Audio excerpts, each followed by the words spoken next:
Welcome back to the 2024 Tire Rack One Lap of America, presented by Grassroots Motorsport Magazine, with coverage this year brought to you by Hooked on Driving, Everyday Driver, and the Valente Group. Joining Bryan and I today are two longtime friends. We've got Justin and Andrew with Toyota. Gentlemen, why don't you introduce yourselves and tell us a little bit about what you are bringing this year, because it's not just one car, is it? No, 3 cars again. I think this is going to be my 7th year competing in one lap. I'm an engineer for Toyota PE, currently working in the battery space, helping develop equipment for our future electrification. We've got the 2021 A91 Supra that we ran last year, 2018 Camry that we ran last year, and the GR86 as well. All 3 cars competed last year. A little bit different than 2 years ago. Okay. And Justin, what about yourself? This will be my 9th year on the one lap. The first year I joined as kind of a media follow crew for our initial effort, and then ever since I've been competing primarily as a co-driver. I did drive the FRS 1 year, but really just been working out with Andrew, trying to tune up the Supra and hopefully improve our position from last year. So talk to us about that a little bit. I mean, you guys just don't show up and say, here's a car, pull it off a lot. I mean, you guys do a considerable amount of development work, and watching you throughout the years, I know that a lot of this work sort of makes its way into final products and I guess some of the PE parts. And I mean, maybe TRD, maybe you could explain that relationship to me and how you guys get ready. Yeah, so the biggest thing that our program is focused on is team member development and developing our engineers. And we also do a lot of work with our co-op students who come in. They'll work on the team with us. We'll give them some certain projects to do, technical related or problem project management related. And it's really a good team member engagement. And through that, we find that there's a vast diversity among the team in skill set and knowledge, and even just basic vehicle knowledge. So we kind of tap into all those resources of all our team members. And, we're trying a lot of things that our team members come up with, but also we're trialing a lot of things that the industry's doing, and kind of have our ear to the ground on what the industry's doing as well, to not only help improve our cars, but help our customers who are working on their cars and using them for similar purpose that we are as well. Absolutely. And I'll let Bryan have the next question, but I'll say that we've watched Andrew particularly sort of grow up through the event, right? He started really, really green. And, since you started this event, you got married, you have little ones for now, right? Yep. And it's been neat just sort of watching that on a personal level as well as professionally, and sort of cheering you guys on. So that's been a pleasure to see. And Toyota, with the event itself, has a long history. I mean, for a while, it was actually the Toyota One Lap of America, back when it was the Cannonball as well. It was sponsored by Toyota. So the brand of the event go back quite a ways, and it's really great to see the brand being proven through the crucible of One Lap. Bryan, what else you got? Well, you follow Andrew and Justin on social media, and Andrew's raising a new family, building their dream forever home, doing all this landscaping and whatever. You see Justin working on old Fords from the 20s and 30s. And with all of your responsibilities with Toyota and all of your things going on at home in your personal lives, how in the heck do you guys find time for one lap? I think that's why they want to go on one lap. Yeah. I have to say, this is really part of our job. I mean, we all have core jobs, but we do take it seriously. But, I have to be thankful to my family that allows me to spend, these late nights. We'll work all night tonight on getting the Supra ready from prep to bring to South Bend on Friday. But finding time is definitely a challenge. We know that in the spring, starting in February or so, we are going to ramp up and work hard from February through the end of May. And then we kind of get a little bit of a break usually in the summer. And that's usually how we try to balance it out. It's challenging. I have 2 boys now at home. I had our second child this year since the last one lap. So Bringing them to events, we brought them along to Putnam and some of the test events. That was really cool. My boys really love the race cars and question me every time I come through the door to ask if I did something on the race car today. So seeing that kind of balances it all out and makes it, feel like I'm doing the right thing. Ooh, do we have photos for them later on? That'll be good. So with this year's event, obviously you're continually evolving the vehicles, right? Last year the Supra looked really, really good, and I think there was a healthy presence of them. I think what were there, Bryan, 3 or 4 last year, if memory serves correctly. At least I think there was at least 4. Right. So they do seem to be more prevalent in the event. What is it that you're sort of testing this year? What are some of the improvements you've made to the vehicle for this year? Yeah, 2 years ago when we ran the Supra and the first time we really had modified the vehicle, we struggled with fuel starvation on track. We had limp mode at Barber where we were potentially going to be top car overall. We limped our way through the event, finished really well, I think 19th that year. And so we spent the entire year developing that fuel system and worked out all the kinks. Showed up at one lap last year, amped up, ready to go. And we had a water pump fail, electric water pump, which brought our intake air temps up. And we've been adding more and more power to the car over the years. And, in turn, obviously, we're adding more boost and heating up our intake air temps. So this past year, we really heavily focused since one lap on getting our intake air temps down. We've partnered strongly with Counter Space Garage and CSG Spec, who has really bought into what we're trying to do with the platform overall for the whole industry. Jackie Ding, some of the big name Supra guys, we're all kind of working together to solve how to put down, the engine's capable of 700-800 horsepower completely stock. So trying to put that down on the track and keep our intake air temps in check has been what the focus of this past year has been for us. Bryan, it's crazy when I hear horsepower figures like that because, you throw back to, let's say 2007, and I remember Lee in the Supra at Pueblo, and I think there's video, really terrible video out there, but there's a video out there of Lee in the Supra at Pueblo in 2007, and that car was, I think it was 860 some odd horsepower, and it just could not put the power down no matter what. I mean, just woo, every time he'd go anywhere, and the car was such a beast. And compared to what you're doing now, I mean, the evolution in a relatively short time frame, it's pretty staggering that those types of horsepower and power figures can be used. I mean, usable power now, and it's just something really, really neat. And I know it's something you guys work really hard on. But apart from the actual vehicle itself, I think one of the elements that people aren't aware of, obviously they associate Toyota and the ethic with cars and development and reliability, performance now with the Supra and the GR86 and so on and so forth. But you have the Camrys out there, you've had the Avalon in the past, but outside of the performance, you guys also really focus on the people of the event, and during the event. So I know the post went out on the driver's page regarding AED, right? The defibrillators that you guys carry with you, the life-saving measures, and I think it was almost every year that they've won the award, sort of for the Sportsman Award, making sure that everybody's taken care of if there's an issue. So if somebody's by the side of the road, you're generally there helping them. Can you talk to us a little bit about the corporate culture that allows that to happen, but also promotes that internally?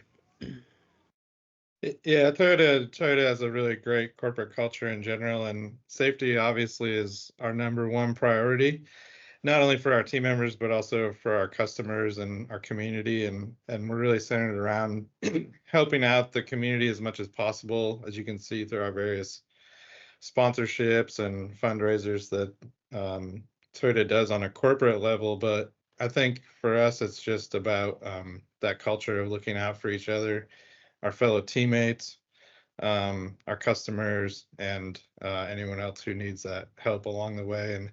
And it's not that we're always helping the rest of the teams. We had a fair amount of issues last year. For example, for some reason we had a lot of tire punctures, and we got quite a bit of help from the other teams. So it reciprocates, and I think it's just something that myself and Andrew and the rest of the team really take to heart, is just trying to help. We want to see everybody finish. We want to see everybody do well, and we want to have that spirit of competition. Certainly the last thing we want is to outperform someone because they have some failure or mechanical issue and can't compete. We've been there before. Our first year we competed, we had a failure that put us out. We weren't able to finish the event. So we really kind of learned from those things and apply it forward. Awesome. Bryan, what do you have? Just to kind of piggyback on what Justin was just saying, the learning that you guys have done over the past 8 one laps, this going into your 9th, with all the cars you brought, you guys, the Camry, the Avalon, the FRS, the 86, the Supra, Siennas, and even right. the Siennas, the Prius. What you guys have learned during the event, what has transitioned into the production line vehicles? Ooh, that's a good one. That's good. We speaking from my perspective, one of my first entries was in our Camry. That vehicle was heavily developed by us prior to the TRD Camry coming out. We were able to be kind of a stepping stone with TRD to help try some of the braces and some of the underbody components that were added to that vehicle from a production standpoint. We were able to install those, help build the instruction manuals for our dealerships, and provide that feedback back to TRD. Our car has been leveraged for some of the aero development that we've worked on to kind of figure out if we can add some of that to our production vehicles. The Supra, every year we provide feedback documents to GR North America, which then goes in turn back to GR Europe, and we're able to provide some of the items that we find along the way, big or small. And some of those have been implemented to the vehicles and change points that have happened over the years through the model life of that vehicle. I could probably go on and on about several different items with the Avalon that we did, the FRS, but really that whole full circle feedback to design is really important for us. And it's one of the big pillars for why we do what we do. That's excellent. And before we get into sort of the more obvious questions, I know the guys from Everyday Driver, big Toyota fans, and again they're a sponsor for us this year now that they've acquired Hooked on Driving, so some good synergies there. They talk about the Supra kind of being the best BMW you can buy now for a variety of reasons, right? What's your take on that, number one? And then a follow-up, you talked about some of the work you're doing with electrification. It's sort of well documented now that Toyota's focusing more on hybrid than full electrification at this point. Is that where you see the performance coming from in the future as well? Can you talk to us a little bit about that? Yes, from the Supra standpoint, the partnership between Toyota and BMW was a great thing for the car industry in general. I'll take any sports car we can get on the market, and especially at an affordable cost. I'd say dollar for dollar, the Supra is one of the best bangs for the buck that you can get. You can take a Supra at a $60,000 starting price with a small amount of modifications and be extremely competitive to some of your cars that are, 6-figure plus price range. So that's really impressive. And really the Toyota BMW partnership on that platform was, reciprocal in that Toyota went through the vehicle bumper to bumper, and BMW had an engine platform with the B58 that, ultimately the Supra would not have come back to the market if it weren't for that partnership. It's just so expensive to develop a car at a low volume and make an entirely new engine platform. So there was a lot of benefits in that BMW Toyota partnership, and they're still lasting. And I think both BMW and Toyota are implementing some of those learning points into other models within their lineups as well. So I can see why that may be said. I think there's a huge benefit to both companies in that partnership for sure. Because we've seen that, for good and for bad in years prior with other manufacturers. So it's really hit or miss. Sometimes it works really well and sometimes not so much. And it seems to have worked really, really well in this case. But going into the electrification side of things, Toyota's obviously publicly also said that, they're not going to go full electric. It's going to be hybrid is the way that they believe it, and even in the Tundra that we have this year that was kind enough to get provided by PE, it's a hybrid system in there. So tell us a little bit about that, where you see that going with regard to performance. Yeah, I think Toyota has really positioned themselves well in the electrification market, being diverse. That was kind of the main driving point that Akio mentioned in his public release a few years ago, that instead of putting all our eggs in one basket, we were going to be very diverse. We have our plug-in hybrid, our hybrid electric vehicles, and our full BEV vehicles. The entire lineup will be available with our standard ICE vehicles as well. So I'm thankful. I personally am working in our BEV battery development side of things here. So it's providing a lot of opportunity for me, a lot of whole new things that I've never done before. And I think it's going to be a really good thing for Toyota in general. The performance is there. I've driven the BZ4X and some of our full BEVs.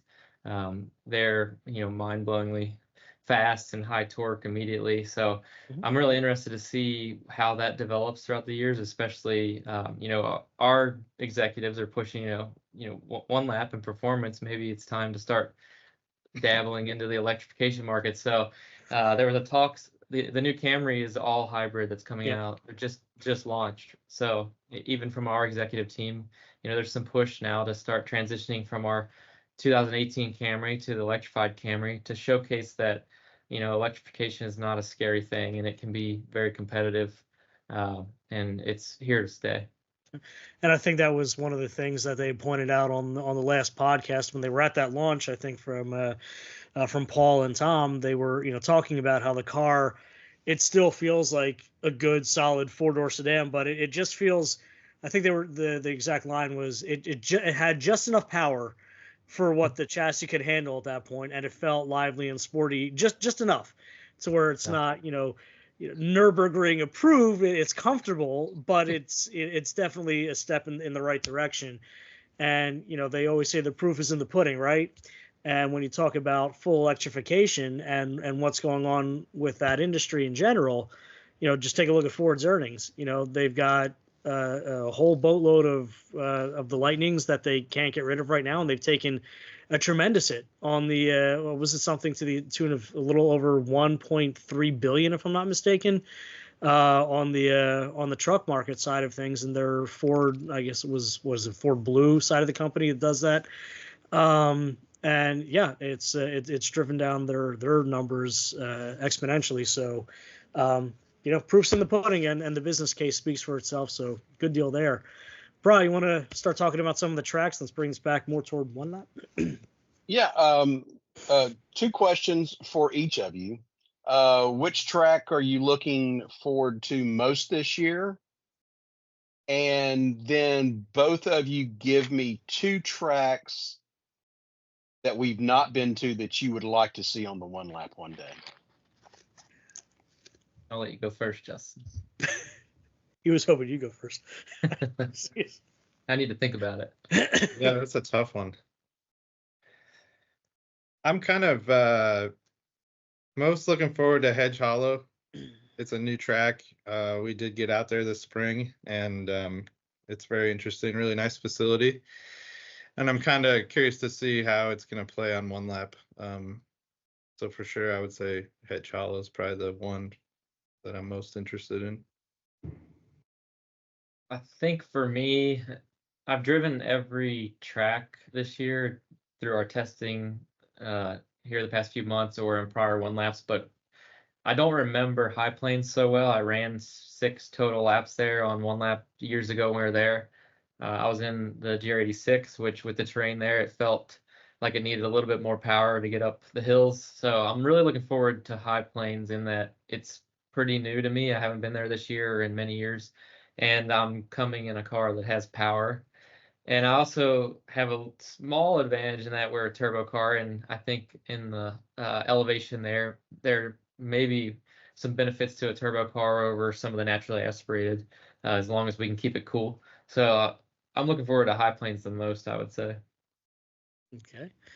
And you're not going to get away without answering the second half of it. Yeah. What tracks would you like to see? Give me 2 tracks you want to see in a future one lap. I got two. I'd like to see Flat Rock if it ever gets finished.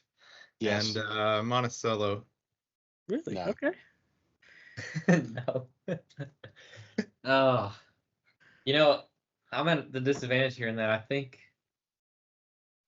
almost every track I drive has been on a one lap circuit in some manner. I was gonna say Barber, but we went there. Yeah, we went to Barber, But I'd like to get back. But you can do it and actually win it this time.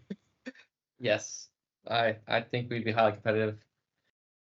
I don't even know that I have an answer. I think You're just a track-wise driving that I've monkey. been- Wherever Justin points you, you'll drive, right? I think it was brought up a few years ago. I'd really like to see us go out west. I know it would be a lot farther hike for us out here on the east side, but there's tracks out there that we would have a hard time getting to test. That would be something that we may never experience if we don't do it on one lap. So I would say an out west route, Buttonwillow, something out in California, Arizona, Washington, Oregon. I think it'd be really cool. I don't know the tracks personally, but that would probably be what I would say. Nice. Yeah, there's Pahrump out there. There's Laguna, obviously. Laguna would Spring be crazy. Mountain, Yep, Spring Mountain. Buttonwillow, Willow Springs, Yep. Thermal. Yep. So there's Oh, some yeah, options Thermal. out there, and you know what? Maybe we'll listen to you. We'll see. There's some things a brewing, so we'll see what goes on there. Anything else you really want everybody to know before we start wrapping up? We're getting closer to the event. The excitement is palpable now. It's becoming real. You spent all this time theoretically getting ready, and now the bags are getting packed, the helmets are getting, cleaned, and so any parting thoughts from you guys? Men of many words. It's a challenge. Geez, guys, shut up. Well, I think we're just looking forward to seeing everybody again, and one lap's. Of course, it's about the competition on track, but it's really about seeing everybody and meeting new people and kind of making those lifelong relationships. So for me, that's probably the biggest thing I'm looking forward to. And as Andrew said, we've done a lot of work this spring, doing a lot of testing and trying to prove out some new things on the cars, really across all 3 cars. And so just excited to see how we can perform. Will we have the world famous Toyota goodie bags this year? Oh, that's right. Forgot I about don't want to let you down, but most likely not. that. So that's 2 years in a row.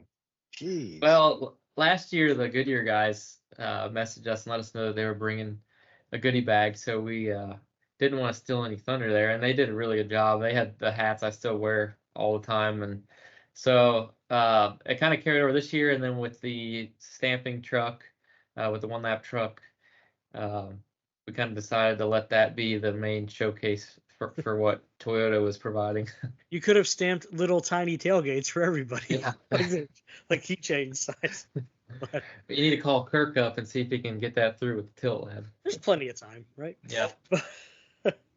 No, but we're looking forward to seeing you guys as well. It's been phenomenal having Toyota PE as a part of the one lap, and every year it's always interesting. We like seeing you guys coming back, and like I said, Andrew, it's been a pleasure to watch you become the driver you are today, and Justin, it's always been fun seeing you out there as well as the rest of the crew. So we look forward to seeing you this year. So with that said, only a couple more days until we descend on the South Bend. By the time this probably goes live tomorrow morning, we'll have 2 days, and then we will be live with these gentlemen, and then you can walk us through the car. And we have a pretty fancy interview set up this year, so we'll grab you guys in person and we can do some follow-ups. But thank you so much for joining us today, tonight, wherever you are. So for the 2024 Tire Rack One Lap of America, presented by Grassroots Motorsport Magazine, with coverage brought to you by Hooked on Driving, Everyday Driver, and the Valente Group. I'm Solomon, that's Bryan, and here's a couple of guys in Toyota. I love what you do for me. We'll see you later. Thanks. Thanks.